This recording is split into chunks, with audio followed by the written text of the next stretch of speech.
go get the food, grab a seat, and we'll get going.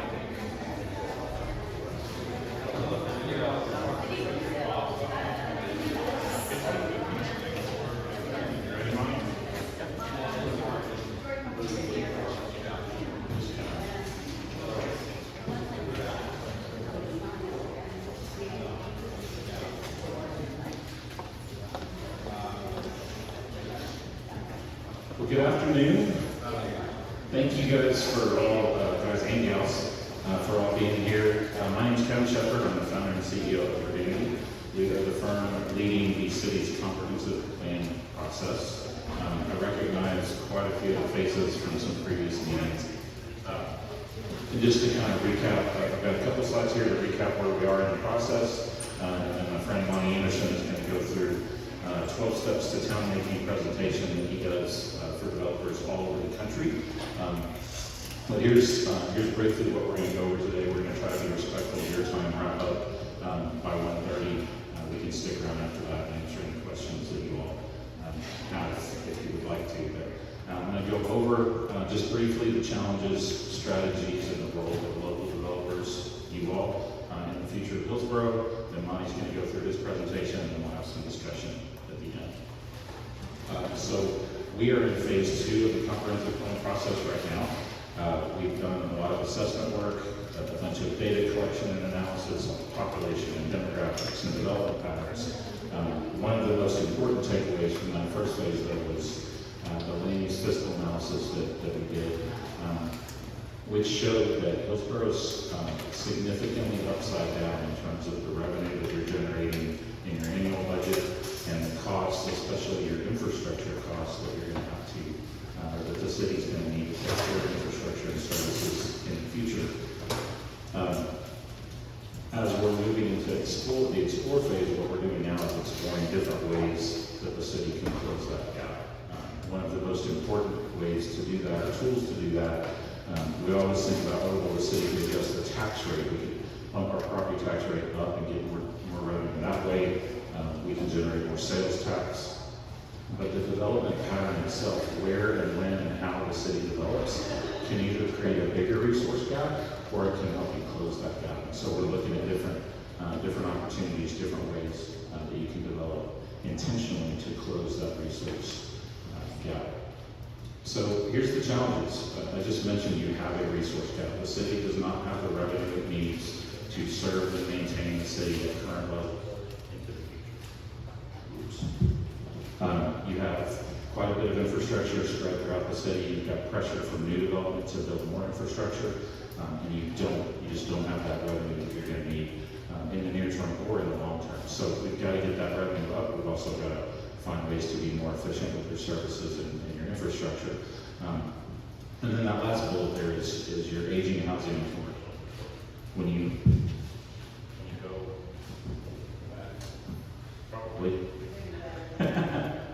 when you drive around Hillsborough, you see a lot of historic buildings, some aging housing, aging commercial. This is good. Is it skipping out for you all? Okay. Well, I'll keep going. We have a lot of aging inventory. Some of it's good condition, historic. It's just old and needs to be dealt with in some way. Maybe you have to tear down and rebuild it.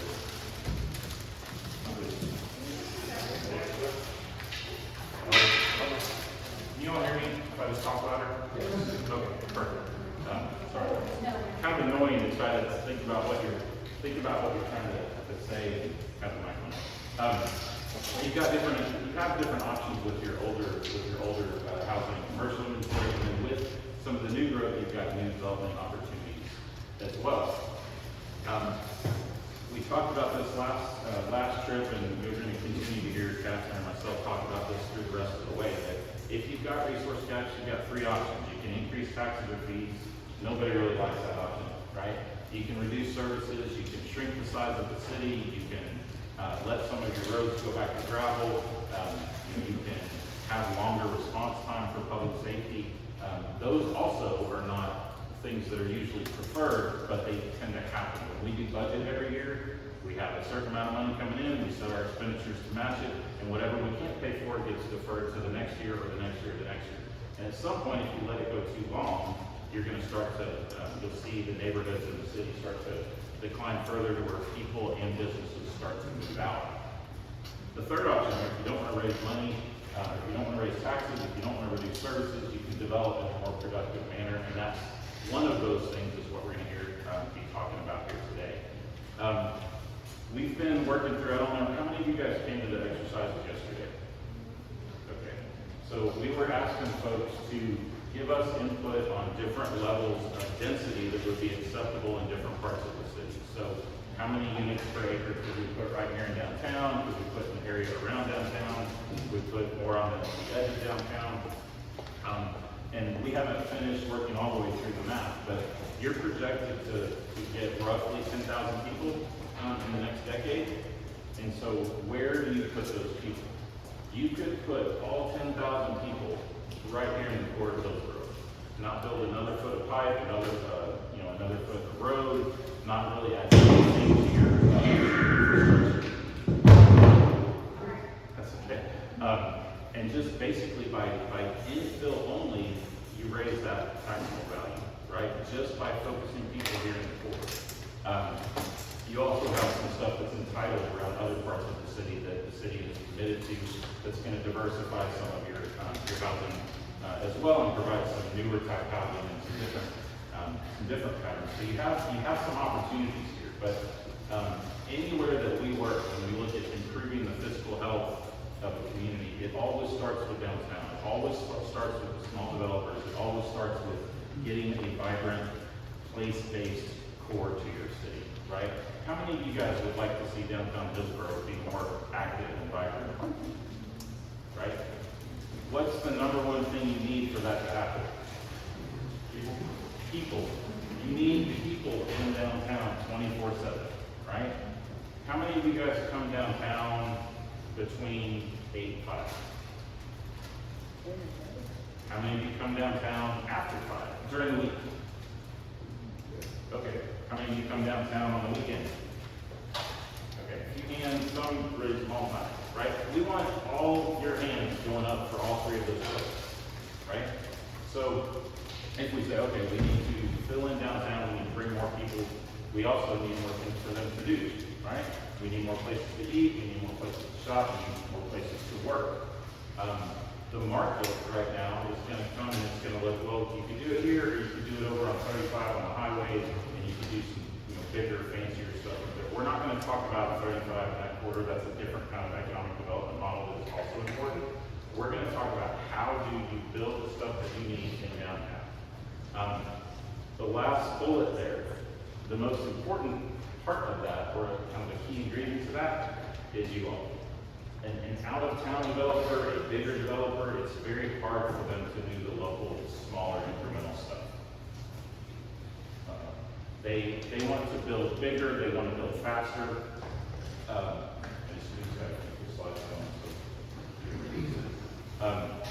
And so that's why you all are here, right?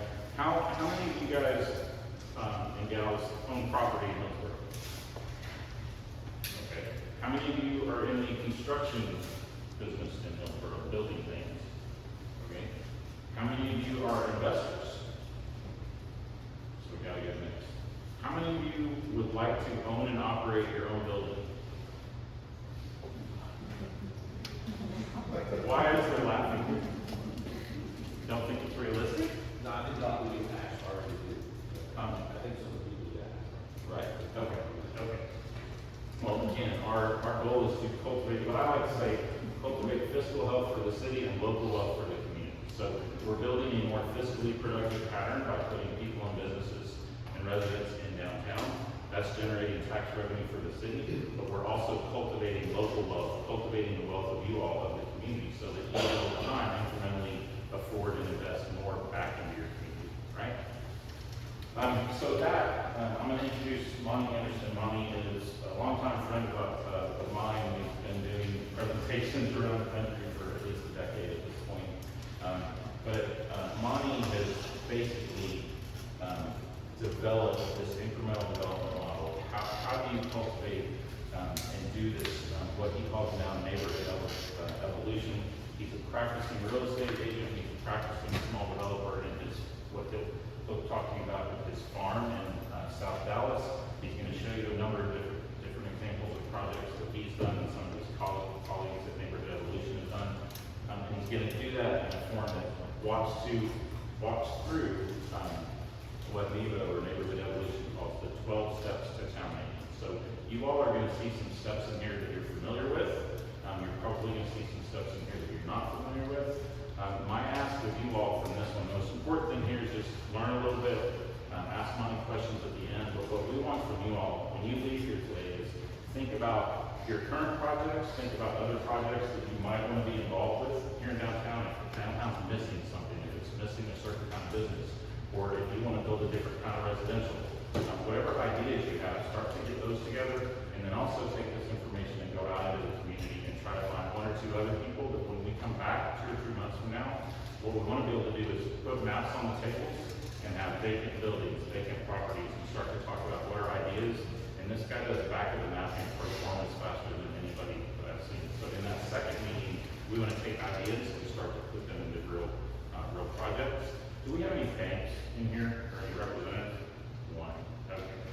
Local banks are really important too. You all have ideas, you guys have some resources, but sometimes there's a resource gap there to get some of this started. Monty may be able in his presentation to tell a story of how he first got some of his local banks to take a chance on him. I did a podcast with them a year or so ago, and I remember the gentleman from I think it was Bank of DeSoto, that was telling me, the first time Monty talked with him, he was like, this guy's crazy, and then they finally took a chance on him one-on-one, and now they're funding a whole bunch of projects for him, and getting their returns out of that as well. So the local banks are really important to this process as well. So with that, I'm going to turn it over to Monty and let him go through his presentation, and then we'll see if we have some time for discussion after that. All right. Can you hear me? You come through the microphone, they want it on the microphone here. Okay. All right. So this is a good segue into this is, nearly every city that we work in is broke. We just don't have enough money to fix this stuff. And there's a good reason why. It's because of this kind of work. And the other thing is, no one's coming to save you. They may be coming to do it to you. Okay, but they're not coming to save you. It's not the same as the out-of-town company. It's kind of like the rental neighborhood versus the owner-occupied neighborhood. It's kind of this way. So I grew up in the 70s in South Dallas, and when integration started and busing, and those of you that remember those times, it was really bad. And we lived on a little street in close to I-20 and 35 in that area, and my neighborhood changed overnight from one thing to another. And everybody on our street put their house up for sale. Everybody except my dad. We were the only ones who stayed. And as I grew up, it was a traumatic experience. I was like a 7th grader at the time. It was like, I didn't realize I had all this trauma from this time. And as I got older, I started to think about my community. Why did everybody leave my community? Why did they leave? Just because the people that didn't look like us moved in, that was one reason. The main reason they left was they didn't love their community. We didn't really build a loving community at the time. And so I made it a goal in my life many years ago, over 35 years ago, to stay in Southern Dallas County the rest of my life and make it the best it could be. And so that's what happened to me to get started. Now I'm known for helping entrepreneurs get a foothold. And I started out as a commercial real estate agent. I thought I could just broker deals and make a bunch of money and not have to do anything. But no one was doing development in Southern Dallas. So I had to do it out of pure desperation. Yeah, closer to your mouth. Right there. Is that better? There you go. Okay. So out of pure desperation, I learned how to be a small developer because I didn't grow up with a really education in it, and that the people that were doing this kind of work came from North Dallas, and South Dallas is the have-nots, and North Dallas is the haves. If you didn't go to LCD or grow up in Mountain Park, you didn't get the secret handshake. My dad was a carpenter. My mom was a telephone operator. My dad said, the rich get richer, and that's not us. And I said, well, I just can't believe that. Why can't we own some of these buildings you're putting sheetrock down? Why can't we own them? Why do we have to just work for somebody else? So I've served on our city council, I've done chamber, I've been the, chairman of the DeSoto Chamber, the West Southwest Chamber, the Old West Chamber, I've been very involved in my community, and that's how I built my ecosystem. So Neighborhood Evolution, my company is Options Real Estate, and we've been around since 1991, and then my teaching company, my coaching and consulting company is Neighborhood Evolution. And what we do at Neighborhood Evolution is we ready the locals, we help locals lead the way in creating a really healthy building environment, a good ecosystem. And you help create the neighborhoods that you want to see. How do you do that? So the solution by us is that we are doers who teach. I have 3 partners, one in Buffalo, New York, one in South Bend, Indiana, and one in Minneapolis, Minnesota, and we come together to do this work. We're all real practicing small developers, so we're not just coming here telling you about things that we don't do. So every day, we're like in the middle of it today. This morning before I left, I'm like working on construction projects and leases stuff. But our common denominator is that we love our community. And we say this is, I say the most important thing in this business is making money. You have to make money, but doing good is equal. I didn't say doing good first. I said making money first. Doing good is equal. You have to do that. So our pillars of doing this work is, there's 3 things. Farming, and that's what I call a commitment to place. Many years ago, I committed myself to this place. Those of you, some of you committed your lives to Hillsborough, and that's a good thing. So somebody's got to do that. Somebody's got to get it, got to commit to it. And finance, you got to understand the money. You really got to understand the money. And you can't just always get it this normal way. You can't just go to the bank and borrow it always. You can't always get investors. You got to figure out what to do. So you got to understand the money and form. Maybe the most important thing is how we build the city, what kind of architecture you build, what kind of density you build, what kind of form you create, creates a city that's either sustainable financially or one that looks good. I would say good form is like downtown here, the buildings look good, right? The downtown houses, they look good. Some of the things out on the edge, on the freeway and stuff, is they wear like the outdoor mall and things like that. They don't look so good over time. They didn't have good form. But downtown you have pretty good form. Most cities are like this. So the ecosystem, what is that? That's everything around you. It's the private sector who it takes to do this work, or who should be doing this work. The public sector has to do this work sometimes because the private sector has let the public down. I talked about city manager the other day where I'm at. I said, I'm blaming this on the business community, us. We're the ones who quit, financing the parades, and quit the business community, quit being involved in the city. So the city, out of desperation, had to start doing this themselves. And this has happened over a number of years. But you got to have the public sector. You can't do this work without city and staff and politicians, the not-for-profit and the finance sector. Those are the 4 corners. That's what you've got to have to do this work. Now, we wrote a book called The 12 Steps of Town Making. That's my partner in Buffalo, New York, is Bernice Ragle, who's younger than me. But she's been doing the same thing in town where there is no money. And people, left that town, or leaving New York, coming here to Texas. But she learned how to do this stuff like a nickel, do this kind of work. And so in this, we've also partnered with Strong Towns. You can go to their website and stuff, and you can get this 12 steps of how to do these meetings. You can get a program, and you can also buy a book on these workbooks on our website and on the Strong Towns website also. We're not here trying to sell books today. I don't even have any. We don't really try to sell this stuff. We do get paid to do this work, but we're not out here. This is not our normal way of making money or doing our business. So the secret to a great city or neighborhood is shaped by many hands. You that are here today, you are the ecosystem. Without all of you here, there's probably not one of you in here that we can't do without. We need each of you. We all find a part. The chambers of commerce, city, the artists, the musicians, the occupants, the neighborhood activists, the carpenters, the builders, the bricklayers, the bankers, the investors, coming together is very powerful, and you can do this better than I can or anybody from the outside. But the key is it is shaped by many hands. So we're going to go through the 12 steps of town making. Number 1 here, I've seen some things, just like the farmer, you get to cultivate your neighborhood. You know when the weather changes, you know if there's bad crops, you know if the soil's bad, you know if there's some weeds growing up, you know all of those things. The city is the same way. The city grows organically just like the farm does. This is my farm. This is South Dallas. If you see up the top's downtown Dallas. And I grew up doing trucking, brokerage, and warehouse, like a big industrial brokerage. So I had kind of a big farm. And so in each of these areas, I've got projects. And in each of these areas, I've kind of looked at each of these projects and I thought, well, what do I do in each one of them that's special? And so some of them I've got a business incubator we'll look at. I'm very involved in housing solutions and odd out housing solutions.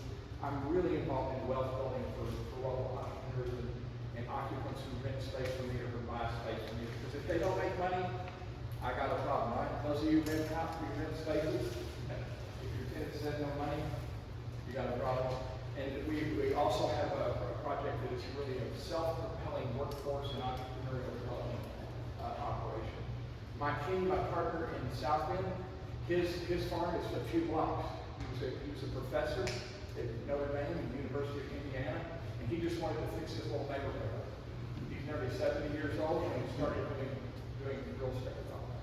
He started building little houses, and then today he's doing now a big bakery in the middle of his neighborhood that was abandoned for 50 years. Step number 2, you got to get to know your neighbors. You got to meet people, you got to make friends, you got to shop well. My mom used to say, make friends when you don't need them.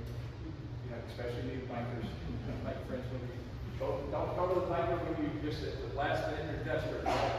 You want to get them to know you. You want to get those kind of things to happen. And so these are some of our gatherings. We like to do in the top right-hand corner in South Bend, and I used to go up there. They had it's like a church group. We have these little small groups that come out of churches, and they would meet in living rooms and talk about the problems. And I can't tell you how many solutions we found in those little bitty groups. You're just sitting around and you're coming up with problems, you're helping each other and supporting each other. This sounds simple, right? And it kind of is. It's kind of a complex business made simple. Jim, he's a Boy Scout, and so he's very involved in his Boy Scouts, and lots of his people, these are some really cuttings from one of my projects. And then if you don't have sometimes I went to a city not too long ago in South Texas. They said, well, we got nothing going on. Savannah, Texas, 1,700 people, nothing going on. I said, put a snow cone. You got no snow cones in downtown. Put a snow cone truck in downtown. In Duncanville, we did a street market. This is like real estate development. Whoever organizes this has to get the land. They have to rent the tents. They have to get the porta potties. I mean, you can start with that. It's a very simple thing to do, and you can start with that. Step number 3 is you got to follow the money. And what we want to do is teach you how to be attractive to money. Anybody ever gone to a bank and been turned down for a loan? Anybody? Somebody else? Sure. Me too. I used to have to beg for money. I wanted to make myself attractive to money. How do I do it? How do I make myself attractive to money? My package is good. My process is good. It's sound. It's incremental. It makes sense. It's tax books. It does all these things. I become attractive now, and I can pick which bank that I want to use instead of having to beg for the bank. So this is like one of the things I would have done. This is a little lady in this square house. We've got these right here downtown, and this little lady right here was a housekeeper in our hotel island, and she never would have owned a house ever at $8 an hour. So we helped her start her own housekeeping business now. Now she's got her own housekeeping business, and she owns this house. Okay. She would have never been able to do that. But she makes $100,000 a year now or more in her little business versus $8 an hour, which she could no way make any money. This is an old shopping center. You got a few of these around. I drove south and I saw some of these. This was an old grocery store back in the 60s, and it became a hardware store. And it's just abandoned. It's ugly. It's on a wide street. Parking lot's empty. People break out the windows.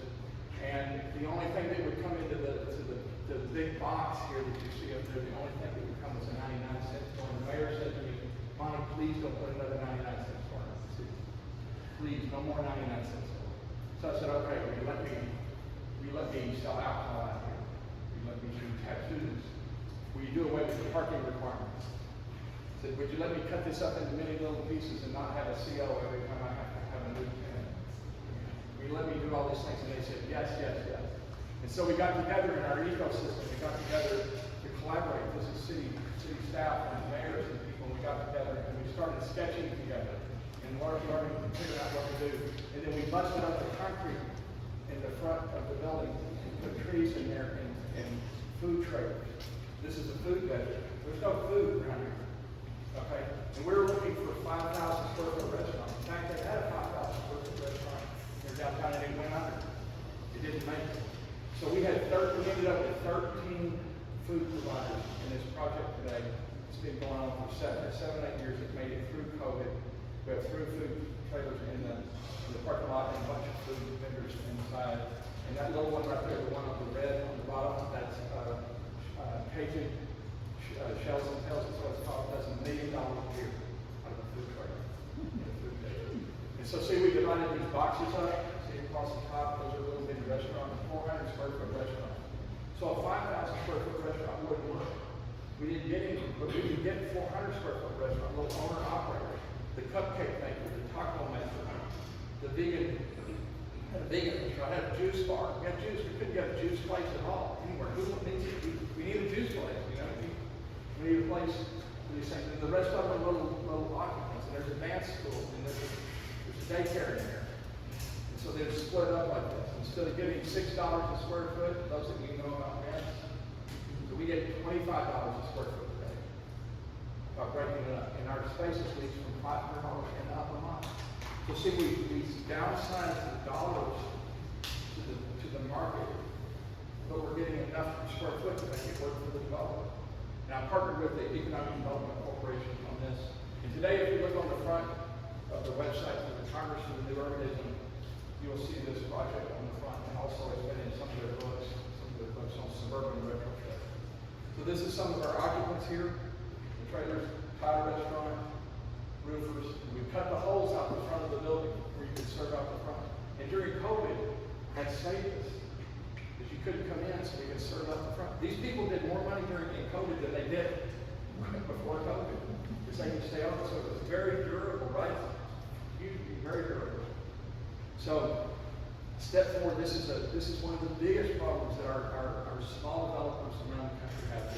They don't hire the right people around them to help them. Mostly legal and accounting and insurance. Those are the things that are really important. I don't care how small your deal is, it needs an attorney. This is a legal business. It's a very legal business. People get in trouble all the time when you don't have them. So you gotta have the right size attorney. You don't want an attorney doing private equity deals for cryptocurrency. Okay, you need a little Main Street attorney who understands how to do real estate and contracts. You need an accountant. You need good bookkeeping. You got to keep to be attractive, right, Ms. Banker? You got to be attractive. You got to have your tax returns, your financial statements in order. If you have all that in order, even if you don't have a lot of net worth, you're going to look different if you have your stuff in order. You're going to look like you're different. So this is a little property that took a lot of legal because this had a city grant with it. And this is a little building on our Main Street in Duncanville, Texas. It was on the tax rolls for $13,000, and it's 2,700 square feet. And we took it and we divided it up into 2 spaces on the front, 2 retail spaces on the front, and 2 apartments on the back. Now they're only 400 square feet each. And in the city of Duncanville, they said, who will rent a 400 square foot apartment? Nobody will. We have a line of people. There's hundreds of people that want to, and they look like this. They look, you see how the box, they're very simple, but the refrigerator and the stove, see how it's the right size? It's scaled right. We didn't put a big refrigerator in there. It's scaled right. It's small. So small means to look at scale, form. Remember, farming, finance, and form is part of the form. It has to look right. This thing is very successful and working today. And this little guy here that runs this barber school, he bought this for me. I built this, and then he bought it. He's got a barber shop in there. Now he's got a taco place. He's got those apartments. He rents this. He's building well for his family. Now he owns several buildings. He owns 2 barber colleges and 4 barber shops. He's not even 4 years old.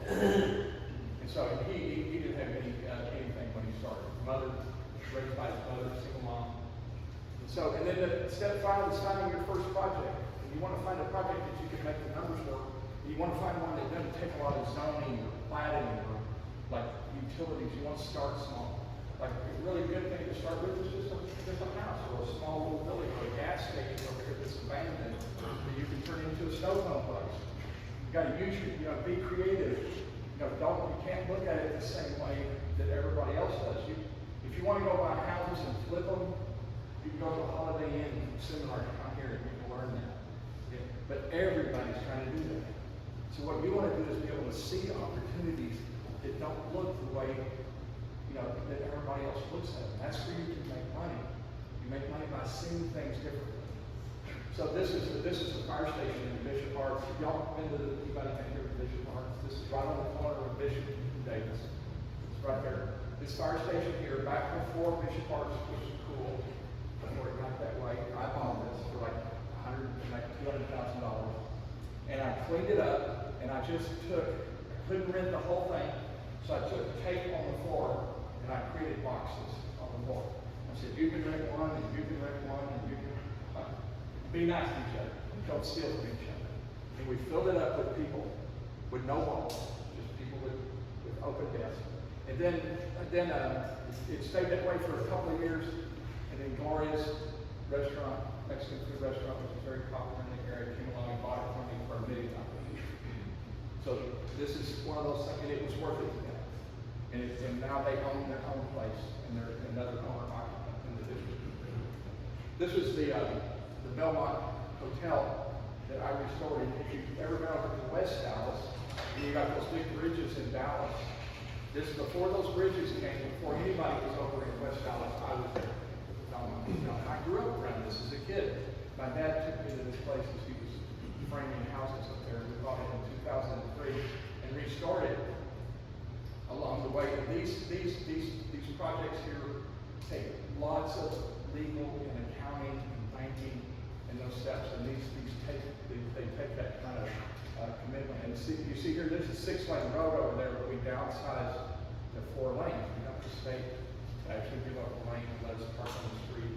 The Belmont Hotel was a tough project, and over time I finally sold it in 2015 and made a lot of money after staying in there. But I wouldn't have made it through the hard times if I didn't have the ecosystem, the people around me, the right kind of people around me. In fact, one time at the bank, I didn't have enough debt service coverage. This is a key element of banks. I didn't have.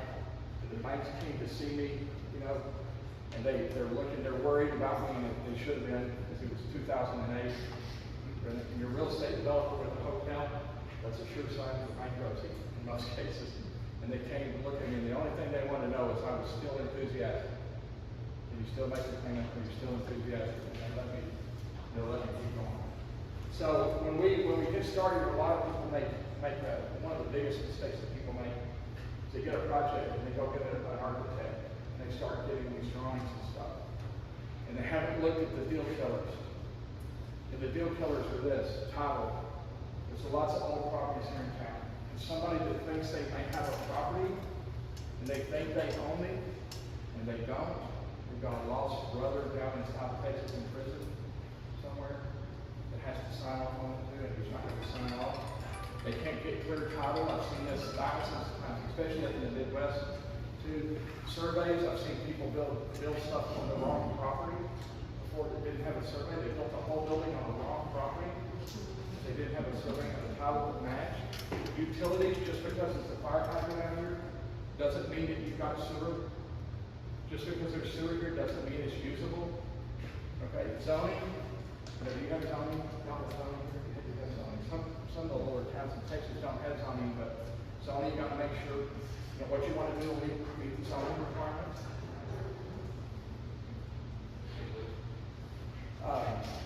Accessibility, ADA.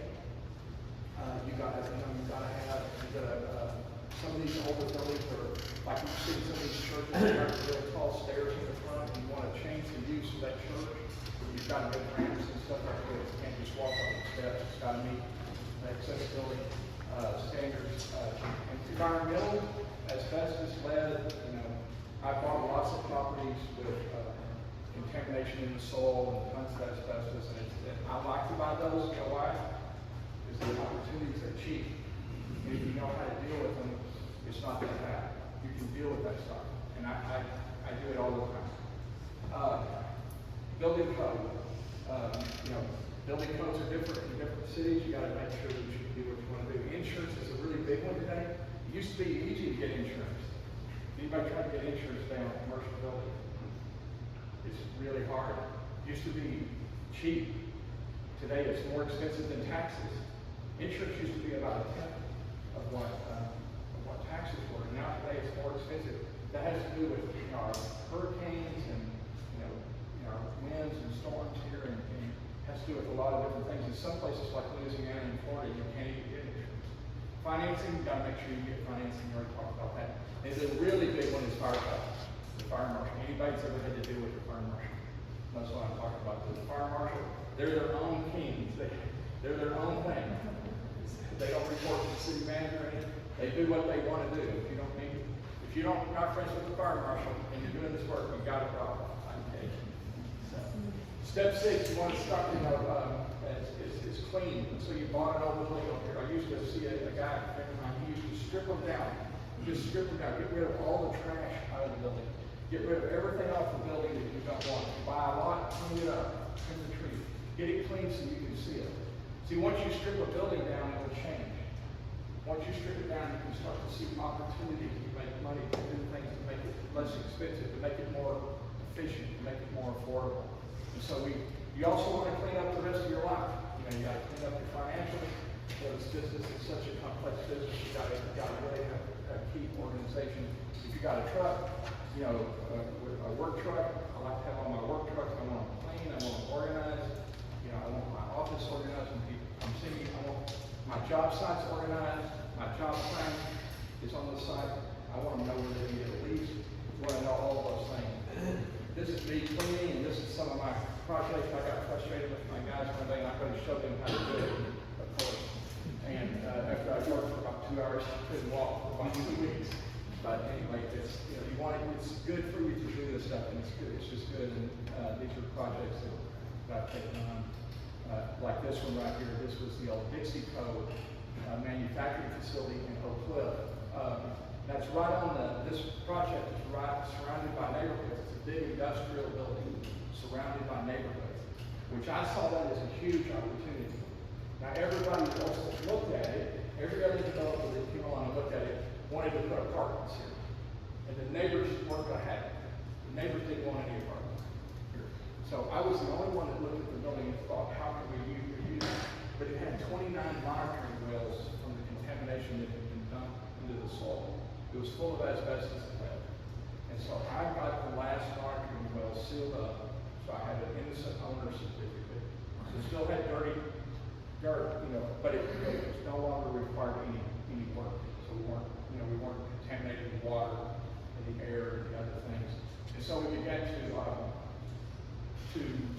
look at it and rebuild it. It was built in the 80s. It was shut down. It's 100-year-old, and it was shut down because they were smokestacks were running and killing everything around it, and the creeks were dying, everything around it. They were dumping into the creeks, and so they shut it down. And this is what it looks like. It's over 400 feet long, and wax paper was invented, and they had a really good business for many years, and then corporate guys came and bought it and ruined it. And what it looks like on the left didn't look like much, and what it looks like on the right is where it looks today. And we were lucky we had a light rail, the DART system in Dallas. It was right next to it, so you could ride the DART train and get right off. So we had that. That's like a $1 billion system. So I saw that as a $1 billion asset. So people would come here from Plano, they could come from Fort Worth, even they come to this location. So we removed 500,000 pounds of smokestack equipment off the roof, and began to look at it and said, okay, well, what can we do with this thing? And so we said it's like manufacturing meets collaboration. This was an entrepreneurial and workforce development without an executive director and without an on-site property manager. So we cut these up into little boxes that made sense financially. We cleaned it out. We could see where we could cut them up and make it easy. And we filled it up with 70 different little businesses. And it was actually one of the easiest projects I ever did because all the neighborhood moved in. Nearly this thing is full of neighborhood people all around. You didn't have to go out into all of Dallas or anywhere else. It was really tight little neighborhood. And today we've got like a brewery, and we got woodworkers and metal workers, and so we also had problems of we couldn't spend very much on walls. So you got this big open space, and you don't want to spend much on walls, so we use cattle panels, concrete floors. You can see these are cattle panels. Okay, well, no roofs, open air conditioning, open sprinkler system. So it's very inexpensive to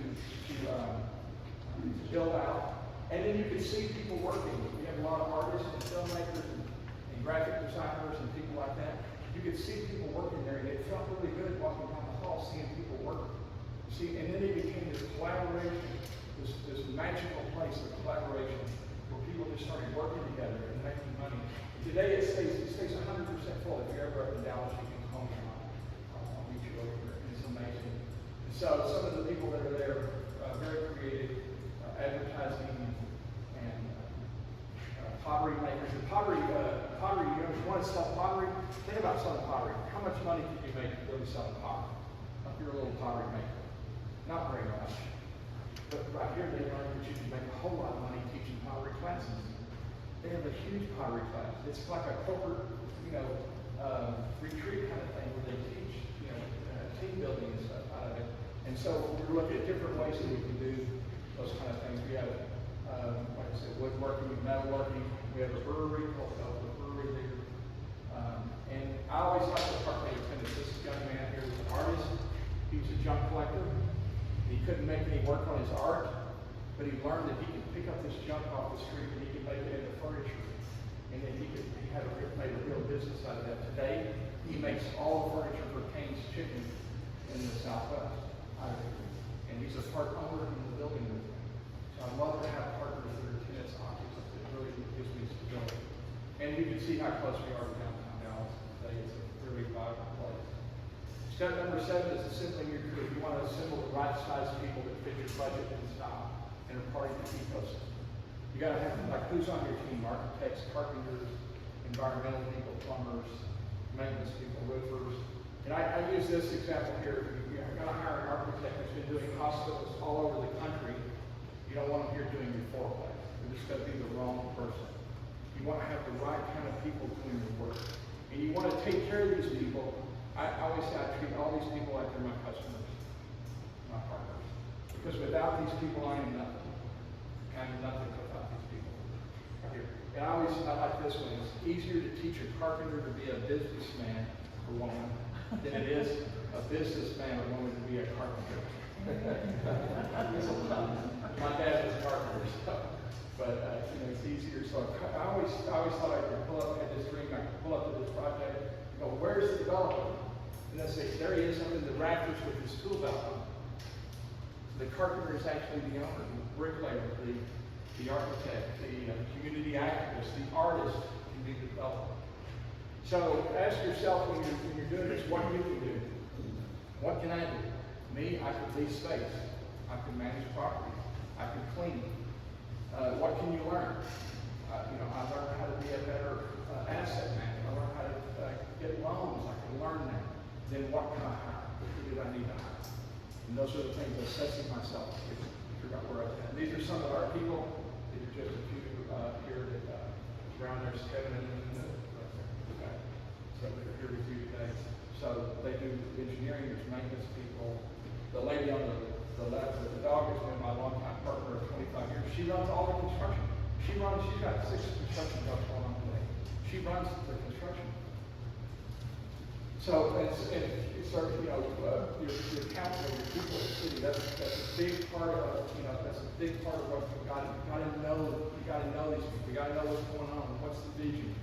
How are we collaborating? How are we working together?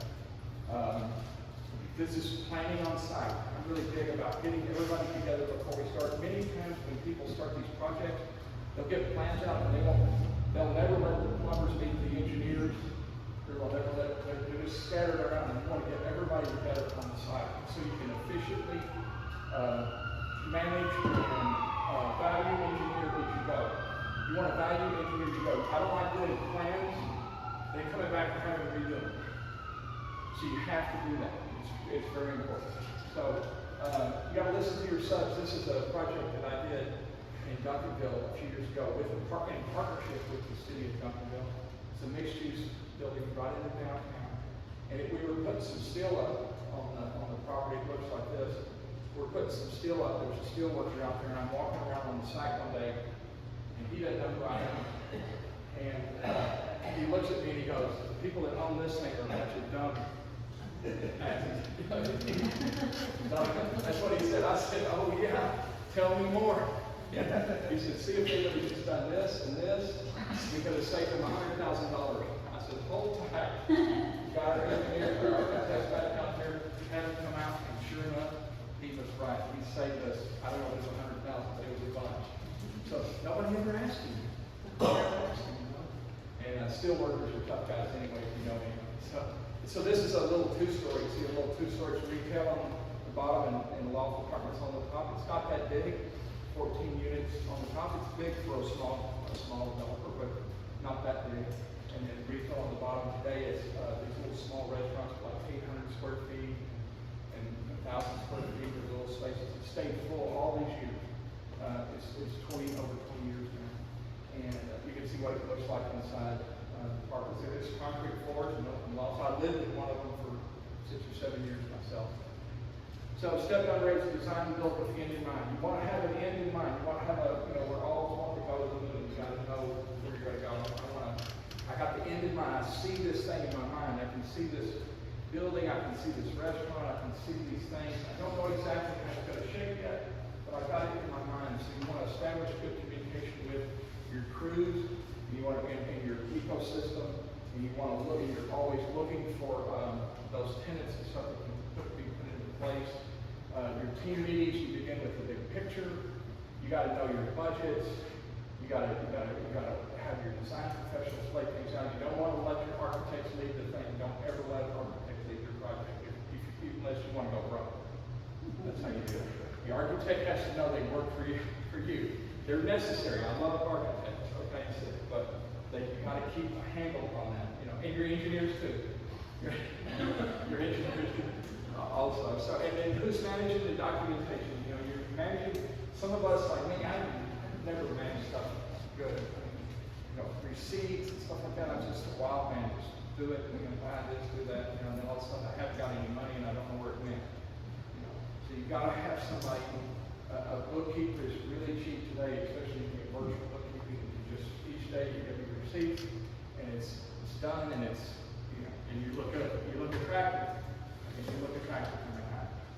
So you want to meet on location. It's so important that you can't manage this stuff from 50,000 feet. You gotta be down here, and I'm very personal. I have over 500 tenants and many different projects, and I'm very personal with all of them.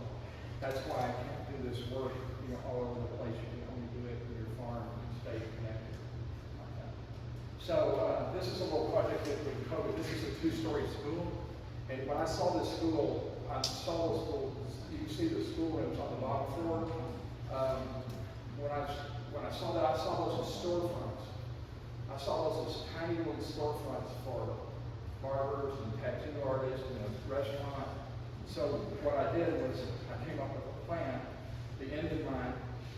So I cut those windows and made them storefronts. And so each one of those windows, and this is in the poorest part of Dallas.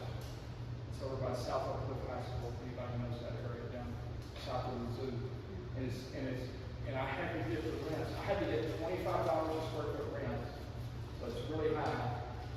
But I can only get $750 a month. And by knowing how much square foot I have in the $750 a month, I knew I could give you 200 or 300 square feet. So, and I could fit the market. So see, I'm calibrating. I got the market, the money, and the developer. And no subsidies here. No tax abatements, no grants, no nothing. All done. And so this is what it looks like today. So you got little bitty spaces, and it's got 32 occupants. Today it's 100% occupied. In fact, it's one of the best kept properties that I have on all my properties, and the highest paying rents in the poorest area, because the people in this neighborhood appreciate so much somebody doing something good for them, that they raise their families, all of them did, and they're making money over here. And that's what they look like. It's a concrete floor with these open ceilings. There's nothing tricky here. It's pretty simple. It's actually pretty simple. You see those little bitty spaces up there? Like one of them is a hair braider. She's paying $750 a month. She was paying $190 a week from somebody else. So now she's got her own place for the same money with the signs. So the small spaces really work. Step 9 is choosing your construction path. You want to, you either got to be a general contractor, hire a general contractor, if you want to hire a construction manager, or you want to do it yourself. And what I choose to do is I do all our construction myself. I back up, I hire engineers and architects to back me up. So we do all of our work. We're not really general contractors, we're developers. But by combining the development and the general contracting together, we're able to do this more efficiently and do these small projects. As a small developer, you're gonna have to kind of do multiple things together. So this is a pretty crappy old 1980s glass office building that nobody wants anymore. And I don't know what we do with these office buildings. You don't have a lot of this, I don't think, down here. But the point is we took this, you can see the site plan on the top. So you see the big parking up on the top and a big bunch of land in the back. So what we wanted to do is make it more relevant. So we designed these 2 kiosks on the front for food and twinkly lights. Anytime you want to activate a property, twinkly lights is the cheapest thing you can do. It's really quick. You Main Street managers know about that. They do that. You put twinkly lights in it, and see we got an apartment there, and in the back you get workload apartments. Now we had to get a zoning change to do that. So that's where I had to, it's a complex project. And so this is what it would look like when it's done. And this is what it looks like today. You can see it actually looks a little further. Those are 2 400 square foot restaurant spaces right up on the street. So, one of them's going to be a burger place, and the other one's going to be a fish place. And so all of a sudden the building, I wish I don't have a good picture, but all of a sudden the building starts to look really good. And now the people in the building now have food, they have a mix of uses, and it makes the building more relevant. And then all of a sudden I get lucky. Tough Shed, you know who Tough Shed is? Home Depot's got Tough Shed, they sell. Tough Shed comes along and rents a whole floor from me for a call center. So what happens when you do this, when you commit to your place and you do these steps, you get lucky. And I don't know about you, but I would rather be lucky than good any day. And so, step number 10, you activate the space. And that's really the really secret part, is really leasing the space, selling it, leasing or selling it, getting the right people in. We want to curate these spaces, we want to put the right people in. And this is what we did with this church. This is an old church that it went vacant, and they sold it to me. And so you can see the church part, and the fellowship halls, and the spaces down here. You may have some churches here in town that are vacant. So what I did was figured out, what I first did is I got the church out and put a dance studio in there. And then I cut the spaces up into small pieces.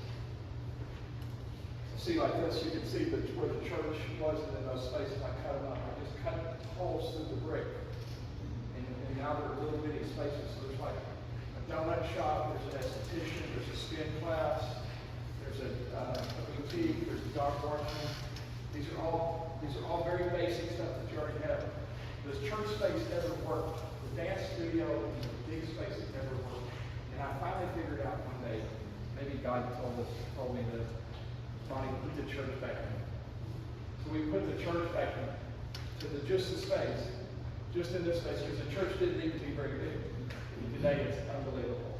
It's 100% occupied all the time. And the church is doing good, and everybody else is doing good. So it's really amazing. So you can see some of the little spaces. And then step 11, you got to succeed to good management. This is like bookkeeping and maintenance. You've got to, this could make or break you. People underestimate the expenses it costs to operate. You really got to gotta really pay attention to that. This is one particular here, this is a suburban experiment. This is a house here, a 3,000 square foot house. Okay, and this 3,000 square foot house on an acre of land in a suburb of Duncanville, which is deteriorating today. So because what happened is in the 70s, mom and dad and 2.6 kids lived in this house. The 2.6 kids have grown up and gone away. Dad has died, and mom's living in the house, and it's deteriorating. And it can't be fixed, and it's going from $1 million on the tax rolls down to $200,000, and deteriorating. It's like I've been thinking about this for a long time, and so I came up with this plan. And this was written in the New York Times. They picked it up, and they came through and they said, "Is it that you can read what it says on there? Behind the closet, room closet in the kitchen, with the door hanging on the mom, and on the other side laid one of the keys to a affordable house. How do you do this?" So I'll show you.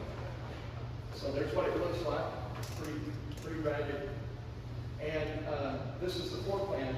In the middle, you can see it up here. You can see the kitchen, the dining room, the living room, and over here is the game room, and here's the master suite over here, and then there's the kids' room with the Jack and Jill bathroom. It's kind of you builders, you see this building. I know we got this building. Here you can see this house, this big house. Well, nobody's living like that around here, so I wanted to split it up into 4 units, actually 5, because I have a pool house too. I want to split it up to 5, but it's illegal to do. It's single family zone. So the secret was those red dots. Those red dots. That's why I call this a roommate house. So this is set up for an aging baby boomer. Okay, I'm the aging baby boomer. I moved in to experiment with this. The aging baby boomer that live here, not live in isolation, have people around. But I don't like to share stuff with people. I don't want anybody in my kind of a neat freak. I don't want anybody in my kitchen messing it up, or and most people don't. Families arguing over. You ever had a roommate? One of your clean up, one of your don't pick up. That would be good. We don't share good. We need people. We need social, but we don't share very good. And so behind those, in each of those places, see there's a big door going in Unit 3 and Unit 4. Those didn't. We cut those doors in. Then Unit 1 has a door. And of course, Unit 2 has a door. So they all have house top doors. And then behind that cabinet, this doesn't work. Behind that cabinet right there, you open it up, and there's that locking door like a hotel room. It's got the double-sided lock. And so when the city came out and said, "Wait a minute, it says I can have 4 roommates that are not related by law." And they said, "Wait a minute, this is a partner here." No, it's not. Open these doors. These are my roommates. These don't come in by, so you lock those doors, and that's how I got around. And it works, and this could work on a smaller house. I told somebody today, I said, "If you want to start, buy a house." One of your friends, this guy I know from Dallas, he's got a friend, the barber I showed me, is one of his friends. And I said, if he's got somebody who wants a house, I said, buy a 3-bedroom house with an FHA loan to get started. Buy a 3-bedroom house, live in the master bedroom and the kitchen, and hack off the bedroom, one for the bathroom, and create a door. And they don't have to come in your house with you. You can do this with an elderly, especially if you have an elderly parent. My mother's got early stages of dementia. You don't want to put her in a home. She can be here with us. I can lock her in at night. Just make sure she's okay. And say that's what they do. She's got her own place, and if she's there, I can fix her remote control and things like that when she needs it. She can do a lot of stuff on her own. She's good in the mornings and then late in the evenings. They call it sundown. So that kind of thing, it costs us $7,000 a month to put her in a place. But this makes this cheap. In this multi-generational family, there's a way of families living affordably. These are things that we've got to do today. We dress it up with a little bit of steel on it and things like that. I'm trying to make it look a little bit better. And so, for step 12, you might have guessed this. If anybody knows about post-step programs, this is sharing with others. This is, you're helping out other people. And this is about the difference between a town maker and a real estate developer. Is a town maker helps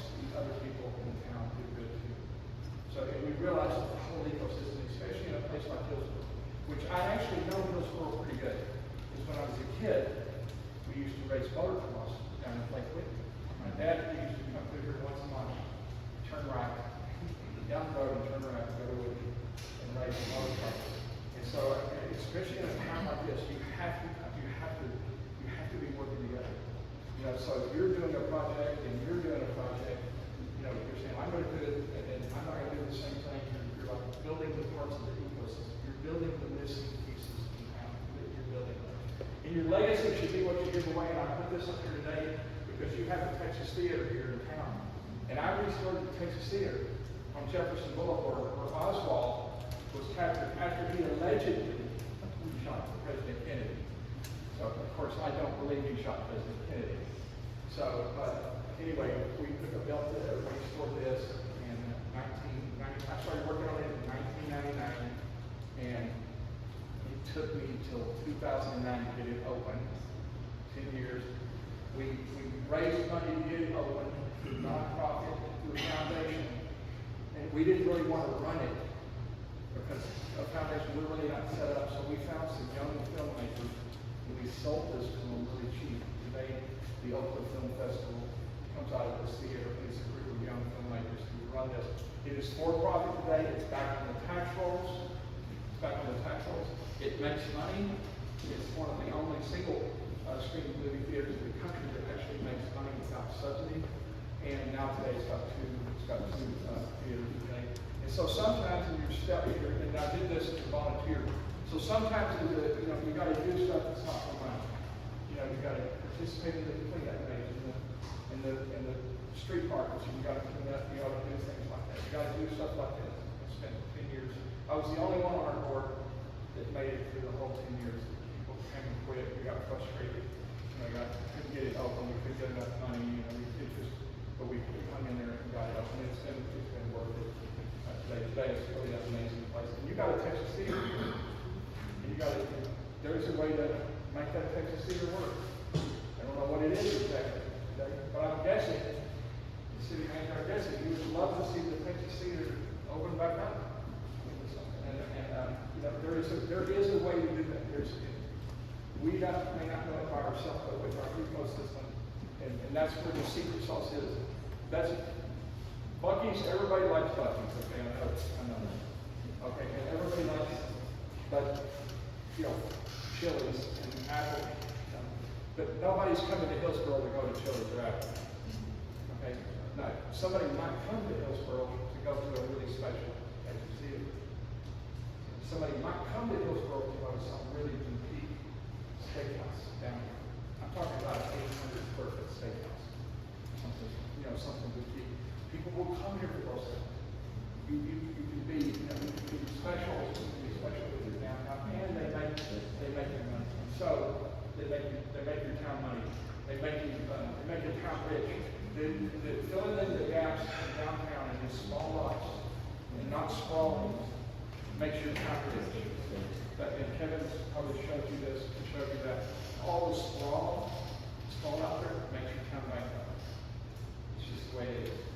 You gotta have enough density around the infrastructure. You've got a lot of infrastructure here already in downtown and around it. That's already there that can be built on easily. And that's how our country was built. It was built with entrepreneurs and small developers. It was built by building in good patterns, good organized patterns. Remember we have said farming, finance, and form. Form is really important. It's built. And that form has to take into consideration finances. Finance is not only for me, the developer, but finances for the city. So that's what a town maker does today. On this QR code, you can go to neighborhoodevolution.com. You can get books, and you can see what we do. Another thing that we do is that we leave behind when we come. We leave behind 12-step support groups. So once a month in cities like Dallas, Denton, Kansas City, South Bend, Saginaw, Texas, Lafayette, Louisiana, Buffalo, New York, people come together in groups, in small groups, and they pick one step each week, and there's a different leader each week, and they're free, and there's no organization and no leader. It don't cost any money for me. We give that to you. You can come together and you help each other. And it's just a support group. It's like any other support group of any other problem somebody might have in the community. And that really works really good. And you gotta do it, there's a certain way to do it, and we'll share with you, how to do that. And that's how you make a special community, and that's what the concept is. I'll leave you with this. The only thing that we take with us when we leave is what we give away. And what we leave, I mean, the only thing we take with us. So if you want to take something with you, especially for those getting closer to graduation, then think about it. Just think about it. It may be your money, it may be maybe your time, your money, or your buildings, and that's how you make a great city. Thank you.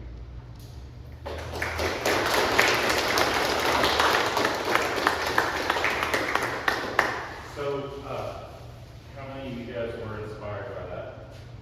Got a few ideas in your head, right? I've known this guy a long time. Like I see him do projects and it's a 300 square foot space or a 500 square foot space. People are like, nobody's ever gonna want that. And every single time it fills up. And that's the one thing I just want to really hammer home. And some people get it, some people miss it. But Monty had, I don't remember what project it was, but every project he does this. You shrink the size of the space until the math works. So someone may say, I can afford $750 a month, right? So you shrink the space down so it's affordable for them and it works for you on the other end. And that's, in today's world, especially post-COVID, people don't need nearly as much space as we're offering. Think about it, if you're a startup restaurant, right? You get 10,000 square foot of space, you go in, you have all these tables, you're just starting up, so you don't have that demand. People come into you and they see, oh, there's like 3 tables taken and a whole bunch of empty ones. Just mentally, it's like, oh, this place isn't doing that well. Smaller space, you come in, it's packed, you might even have to wait.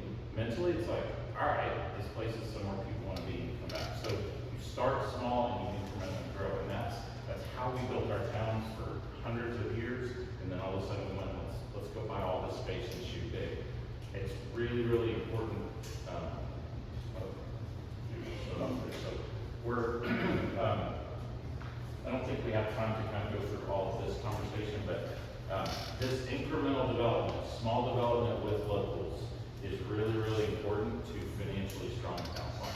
We do work all over the state, all over the country, places that are they're slowly going insolvent because they basically have out-of-town folks that come in and they just suck the wealth out of the community, whether that's a Walmart, big box developer, or restaurants, or big residential developers. They come in and the city goes through that best place to live, work, play, 20 years of looking awesome. We've got 2-3 rings of it around Dallas. They come in, they do really, really well, and then they leave, and the city's what's holding them back, right? We've got to go back to this incremental approach, and especially create that demand in Hillsborough, create unique, special places that, first of all, serve the people here. In the very first kickoff meeting, you said, so many cities think about, how are we going to attract new people to Hillsborough? And they forget about how do we take care of the people who are already here, right? How do you all take care of the people that are here with you in Hillsborough? What kind of businesses are missing? What kind of restaurants would you like?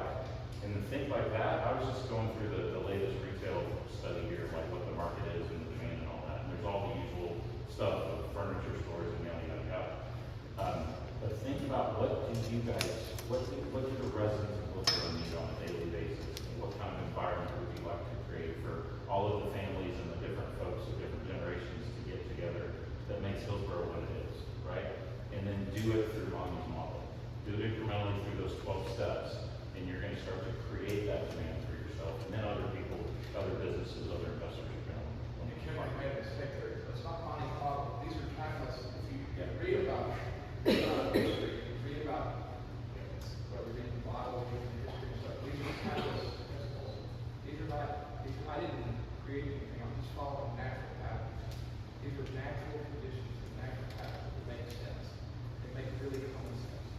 What we do does not make sense. What we do today just doesn't make sense. It doesn't make sense. These are really, really natural patterns. Timeless principles. Yeah. So to wrap us up, let's mind just talk about this 12-step program.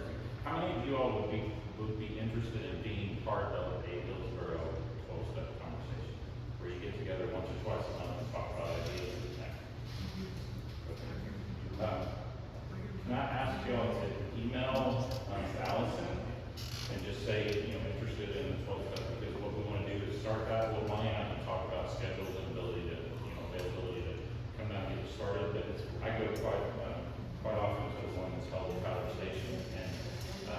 just great conversations to get this started. So what we want to try to do and connect it back to the comp plan, is you all start to get these ideas, and so that as you see next steps of the comprehensive plan that says we need to put, roughly 7,000, 8,000 people in the next 10 years downtown. All right, we've got 2,000, 2,500 that are in entitled development. I think the Buddy's development that he's working on. So there's another 7,000 plus-ish that could go in downtown in some kind of, live work units or business on the first floor, residential up above.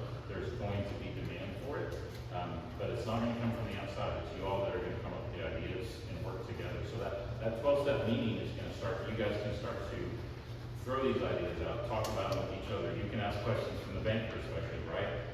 And so we want to get to 3 or 4 months from now when we come back and start showing maps of where can this go. You guys have more established ideas. So I think getting that 12-step conversation started would be helpful for you all and for us on the planning team. And then the last thing I'll just kind of wrap up with what I started with is think about, you guys have any other people that you can think of after hearing this that would like to be a part of this and be interested in it. With that, I think I want to respect everybody's time. I'm sure a lot of you guys have to get back to lunch, but if we want to do some open Q&A for the last 15 minutes, we could do that. If you want to just break and just have follow-up conversations. This is scheduled for 1:30, so we still have like 40 minutes. Okay, sweet. So we can do some open. I'll be right on lunch.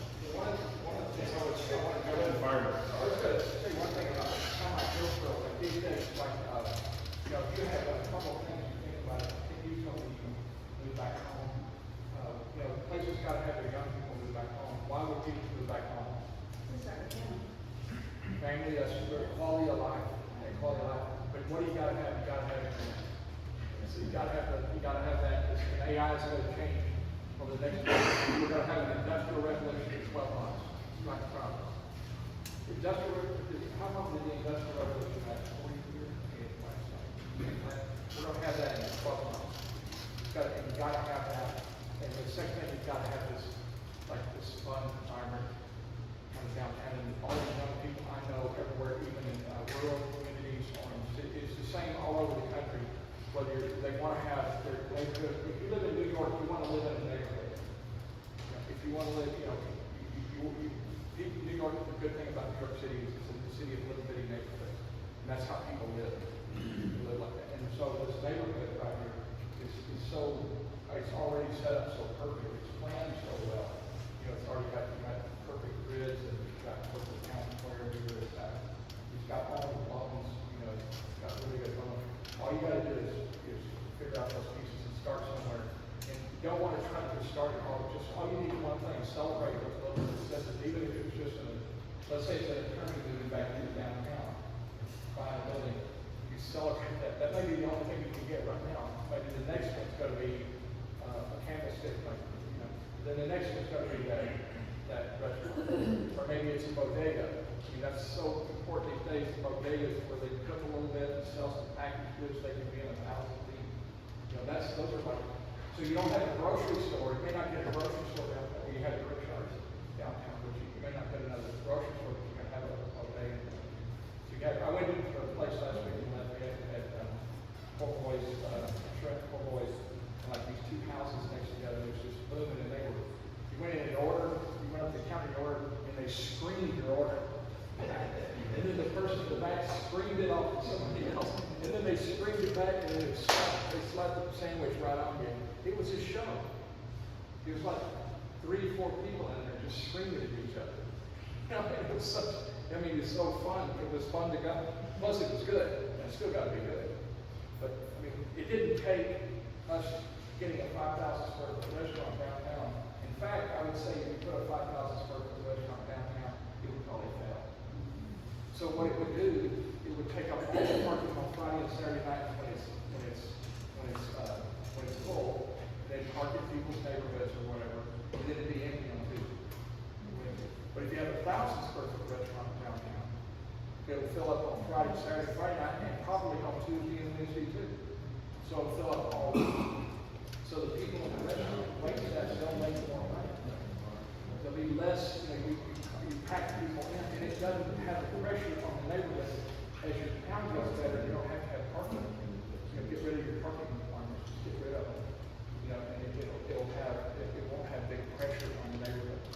So, you know, we're a big restaurant, you know, you gotta have a bar, you know, stuff like that, you have a restaurant, bar, you just have to, those kind of things. But those are, it's really key how you put the right things there. It'll work. Maybe the butcher shop sells cooked steaks too. So I've seen that start to pop up in different places. Butcher shop that's actually cooks a steak. They'll either cook it for you to eat there on their 6 tables, 7 tables, or they'll serve it, let you carry a piece of meat outside, or they'll put the steak for you and let you carry it home. You got those choices. I'm doing a 700 square foot barbecue place right now. 700 square feet. It's just about built. And the guy's blind, legally blind, came from the neighborhood, African American young man, came from the neighborhood I grew up in. And I went and looked at tasted his barbecue, went to his kitchen at his house and stuff, looked at it and said, we're going to build you a 700 square foot space. And he'll be able to handle that. It's only got a few bar stools there, it's all taken on. So he'll make it probably if we had another code. In the other group that you started, what people, business owners, professionals, even people that aren't working are often very, very busy. What days and times have you found most of your other places find it? That's a really good question. So you want people to come. As long as you have 3 or 4 up to 20, you've been successful. That has to be big. But the best thing to do is you want to have them on like the second Tuesday of the month. Okay, at like 5:30. So it's not too late. It's like right after work. You want to have it in the same place. It's when the city has all their meetings. Oh, they're so when they have the maintenance. No, they have all their meetings the second Tuesdays. Okay, well then second, third, or Mondays, you just pick your day. Usually you have to work about, like, take council and planning commission meetings out, and then some places have Wednesday night church too, so. Do it on Thursday.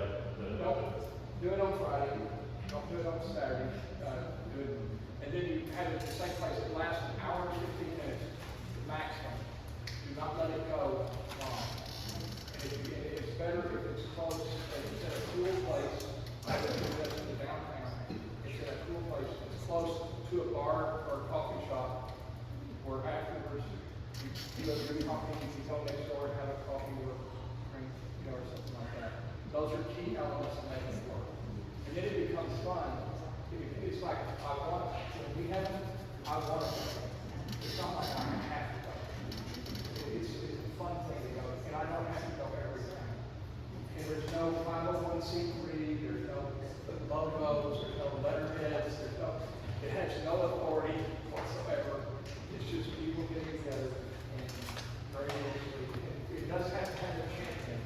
The champion, all the things they have to do is keep it together. And just thinking, don't have to have a Facebook page, all of a sudden do. I recommend you don't have anything that makes it complicated, because then you don't want to do it. You don't want to have drinks and cookies and stuff like that, because that's something else somebody's got to do, especially you know that as a champ. And you don't want to have all that. Just come there, you have the meeting, you go next door, you go somewhere, and that's what we're doing. You stay strict with the times and stuff like that. We'll help you, we'll help you with that. We'll help you set those up, probably can easily come down and a couple of those if you want to do it. What else, anything else? Any questions? What is the main platform you've seen to drive traffic? You know, we can set all this up and we can fill them with occupants, but at least what I've seen between Hillsborough and another town I work in is we'll have all these businesses, but you're not going to drive traffic. I mean, I can hoot and holler, throw fish across the restaurant and it's 400 square feet, but it's like, sometimes the TikTok things need to work. People advertising door to door, so like, what are the best tactics you're all seeing? So first of all, I always say start with the opportunity. Okay, what is the opportunity? Okay, the opportunity is like a cheap building, something that we can buy. Somebody's got a building, that they're willing to do something. That's the first thing. And if you look at the opportunity, You know, and what are the possibilities in this opportunity to make it today? And it may not be a restaurant right now. It may be an attorney's office.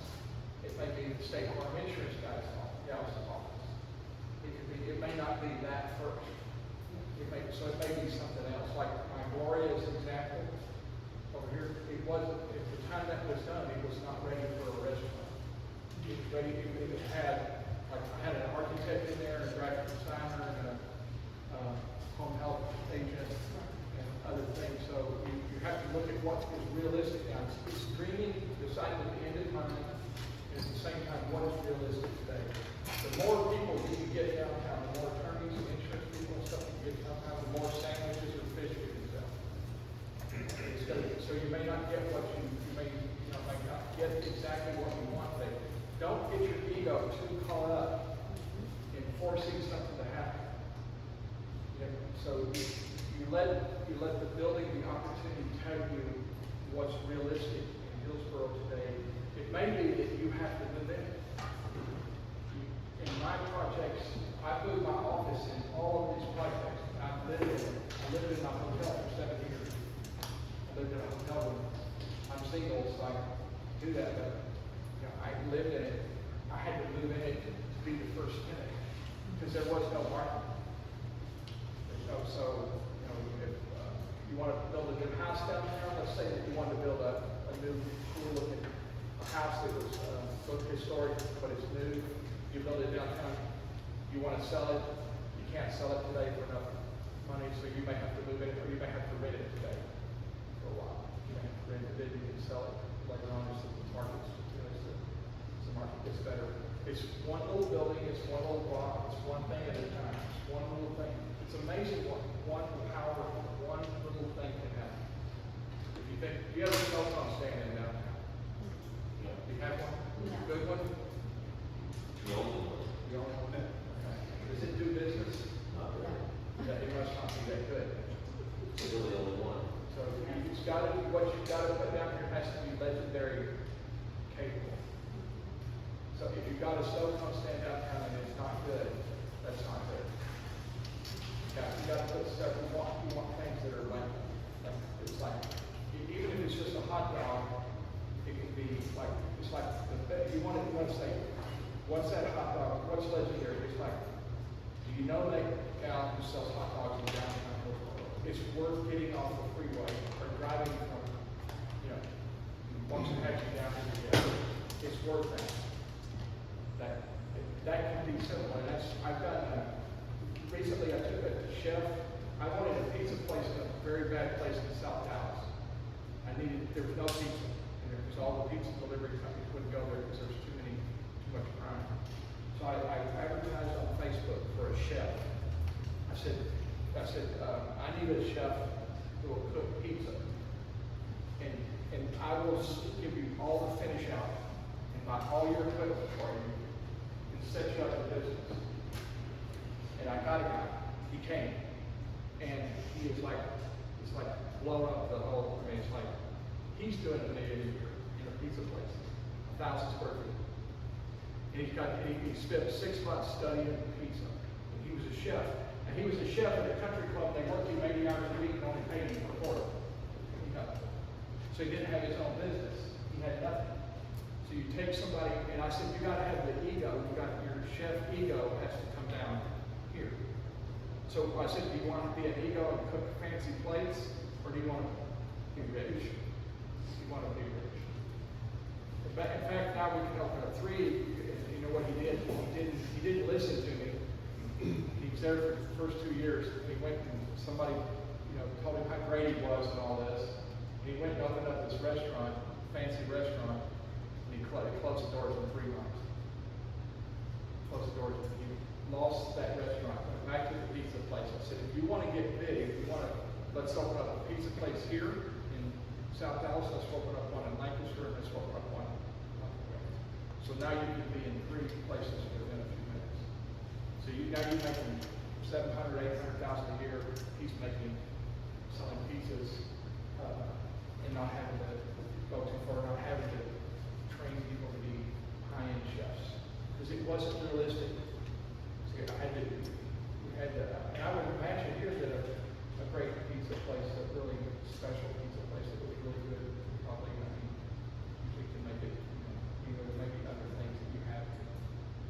get a Thai restaurant and an Indian restaurant in my Duncanville location right now, and I can't get one. I mean, I'm not having, so what I'm doing is I'll downsize it to the smallest where I can find that chef, or they could, may not be a chef, maybe a cook, that they can just have that one little space just to go. Because there's no way we won't support the people. And that's how you create. I'm working with an architect and designer to set up a tortilleria/paleteria, have like organic tortillas, hot sauce, and potatoes with guacamole and popsicles here in Hillsborough, so that's coming very soon. There's another success story I can tell you about in South Dallas. There was a La Mexicana tortilla factory, and there's a guy named Ricardo Garza. He was making tortillas out of his garage, and then over time he started, moving into a building here, and now he just bought, well, not too much ago, he bought a 100,000 square foot Kmart, and we turned that Kmart into a tortilla factory. He bought that 100,000 square foot old Kmart for $10 a square foot. He bought it for nothing. Nobody wanted it. And the only trade-off that the city made was we put a restaurant in the front, so, because he needed manufacturing zoning in a retail location. So we use, you think about these things, what can you make in the street in here? And it's pretty simple, it's distributed, right? How far are you from, I mean, you're an hour from everywhere, right? And you're many different places for distribution. What are the things that you can do like that? And it's probably gonna be stuff that it's gonna be really local, that, kind of hyper local, needs. Kevin said it best a minute ago, what is your own community? You stand around the corner and turn around and go, what do we need? What do we need right now?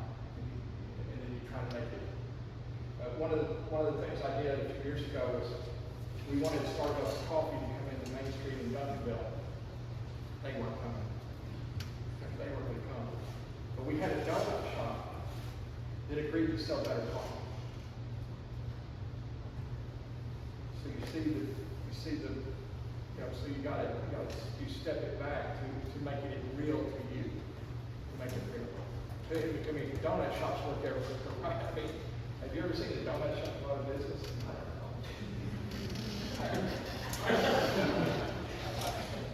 So, I mean, but if the donut shop's here and it's not very good, it's going to leave, like, what can we do to make the donuts better? Do we need to double dip them like Krispy Kreme does? Or do we need to, do we need to serve it? Do we buy a better coffee? Like those things we do, and that's where the ecosystem comes in. You say, I like donuts, but those are terrible donuts. Well, let's work with the donut guy, see if we can help him improve. You can take anything to do that. You just have to use that thought. It's like, we all need things. We need things to make our lives. And that quality of life, who said it a minute ago, the quality of life?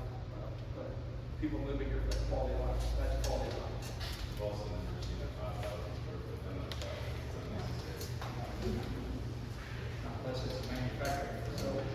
And then just real quick, I know we've got a few more people trickling out.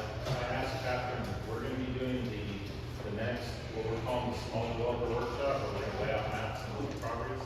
November 6th is the day that we're going to do that. I don't know if that's true. To be determined, but we'll, try to make sure it's a time that ideally works for everyone. We'll work with staff, and see what that best looks like, so we can, either do it in the morning, the afternoon, or even in the evening, if that is what people are interested in, will get us a good attendance. Sometimes what we've done with those two, and I know we're going to be in Waco for the Texas Government Conference the day before. We didn't talk about this, but what we might be able to do is maybe block off like a half day or something where we just kind of set up somewhere and folks can kind of come in and out that works with your schedule. The other thing I want to say for everybody too, this is more for the city folks.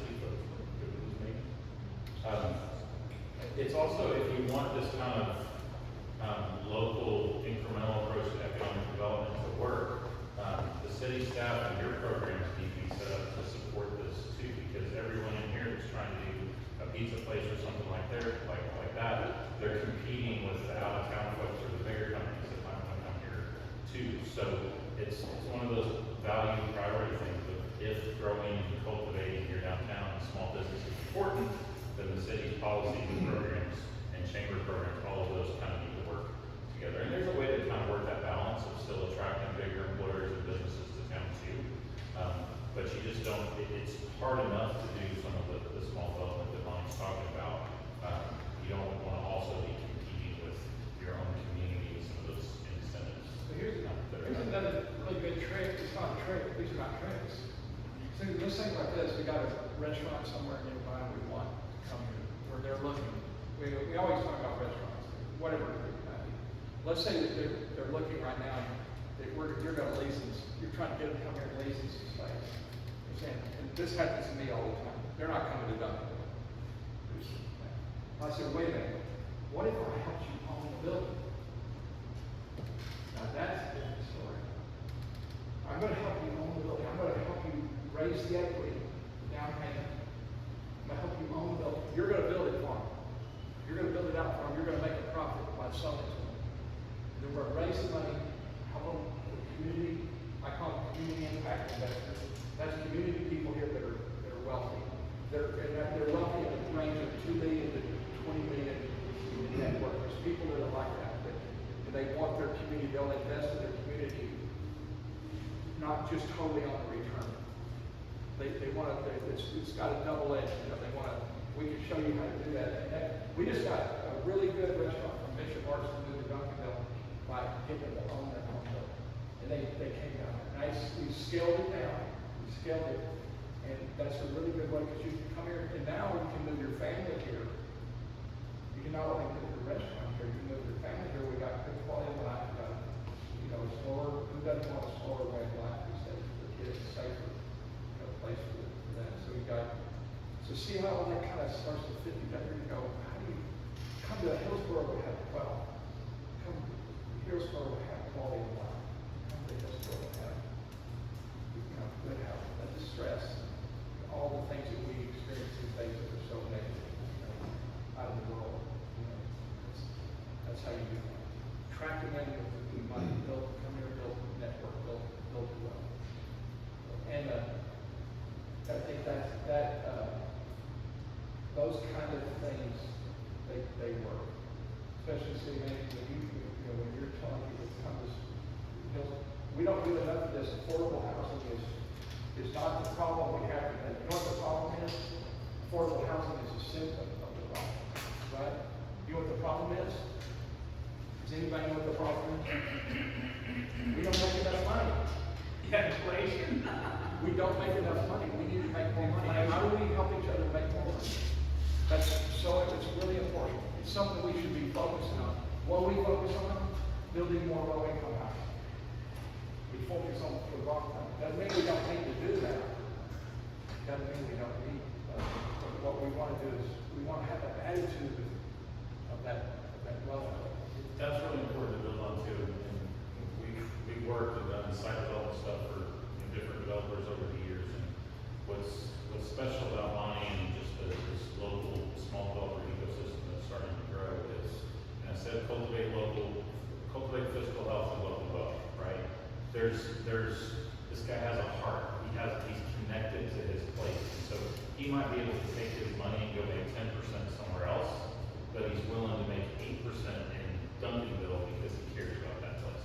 That's what we're learning. That's what it takes to make this work. Is someone that they want to make money, they want to make a profit, they want to do well, but they're not trying to get crazy rich and just use that project and move on to the next one, right? The barbershop story that he told you was such a cool because he got that guy started, he got in there, and then what that gentleman started to do is reinvest in other partners in that downtown and kind of share, and you raise everybody up together. So there's a lot of places in Texas especially that are trying to just dangle the shiny carrot and get everybody to come. Everybody's moving from everywhere to Texas. So we're racing to get these businesses and people to our community, right? Build a great place for those of you all that are here first. Build great experiences where intergenerational conversations can happen and just get back to the human heart community that so many places have lost. And I'm telling you, it's 10 years from now, it's going to be such a huge recruitment strategy because we have so many suburbs in North Texas and in Austin that they're great today, but they're gonna be broke 10 years from now, or they're gonna be unaffordable for most. I mean, I don't know about you all, but a $500,000 house is unaffordable to me, right? And so push that quality of life, push those relationships, push the network in the community, and you don't have the ingredients here. That's one of the reasons our team wanted to go after the project here, right? There's authenticity here, there's diversity here. You guys can really build a really, really special place. It's just focus on here first. Build the best Hillsborough with Hillsborough. We don't call people Hillsborough, Hillsborough. Yeah, buddy. What is affordable housing? What is affordable housing? It's a great question. There's affordable, there's attainable, there's different definitions for it.